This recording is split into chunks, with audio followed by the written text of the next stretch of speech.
So now that you're in MasterCAM, you go to File, Open, and this time you want to make sure you check this file box down here and look for IGES, and look for your IGES file. And just to double check, I would just click this top view button to make sure that you're looking at the top view. Just kind of do it a couple times to make sure.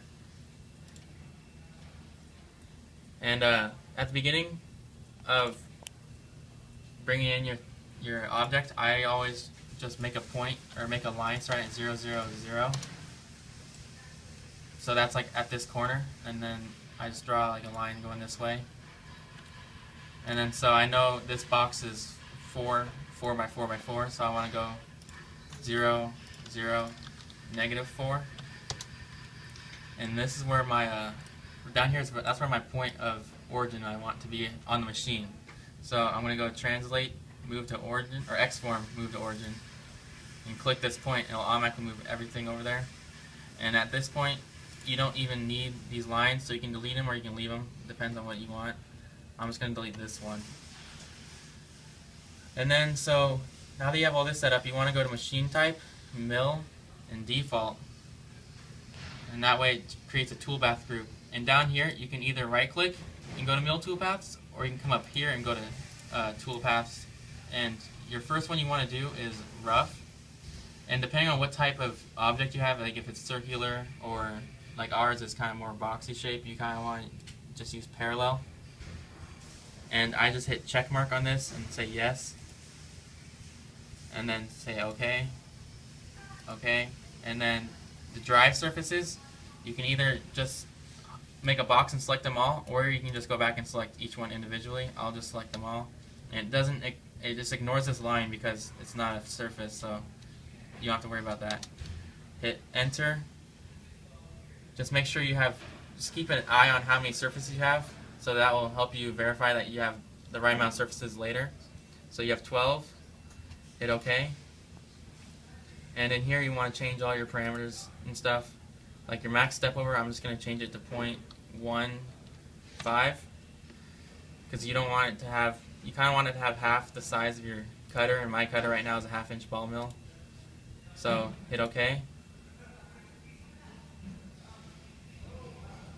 And now I'm just going to check to make sure this works, and I click on toolpath group and then hit verify.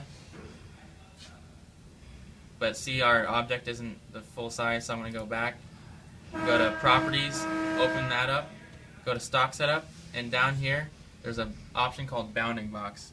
And you select that, it'll automatically select everything, and make a box around it.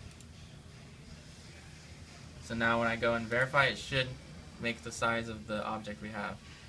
So I'll hit play.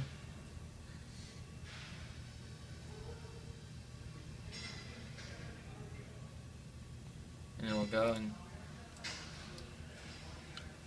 this is the rough one, and it'll just rough everything out.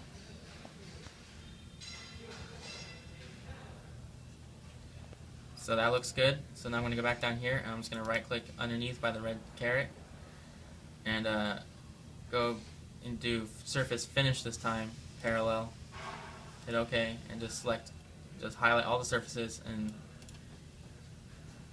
hit enter. And this matches the other number, so I know I have all the surfaces. Hit OK, and this time your step over is going to be a lot smaller, and I'm just going to hit OK, and I'm just going to click toolpath group, and that way I can check both of them at the same time, and so I can see what the object's going to look like before and like when it starts doing the second toolpath.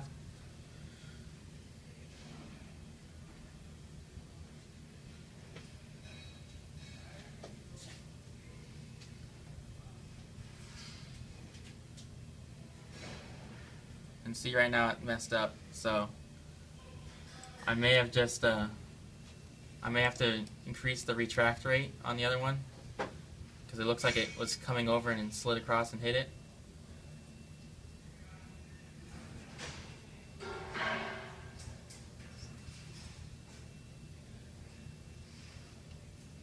So I'm going to come back to this one, go to the first one, the surface, find the retract, and put it up to probably like 0.5 inches instead. And this way I'm just going to review all this again. And when it asks you to regenerate, always just hit regenerate.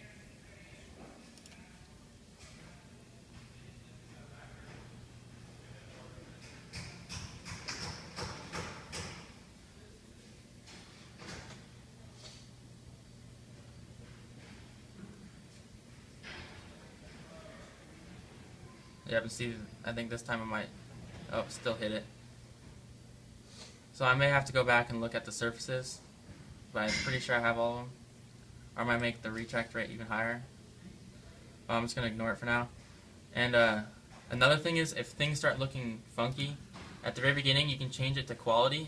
It won't verify as fast, but sometimes a lot of the shapes will just look funky because it's verifying too fast and just wants to get the general idea instead of looking correct. So say it wasn't messed up, or now I just want to make sure the surface is right, because maybe the surface one is the one that's causing the problem, or the finish toolpath is causing the problem. And it doesn't look like that's the problem because it starts off fine, and you can just select that toolpath and verify it. So it is something going on with the retract on the other one. So I can just cancel this, and once you get everything all fine, you can go up to hit select toolpath group. That way you have all your toolpaths selected, and then you hit G1 and it'll hit OK, and then you can save it to wherever you want, and it should pull up the code, and that's all the code that it has for that thing. And then you can just save it again just to double check, and that's it.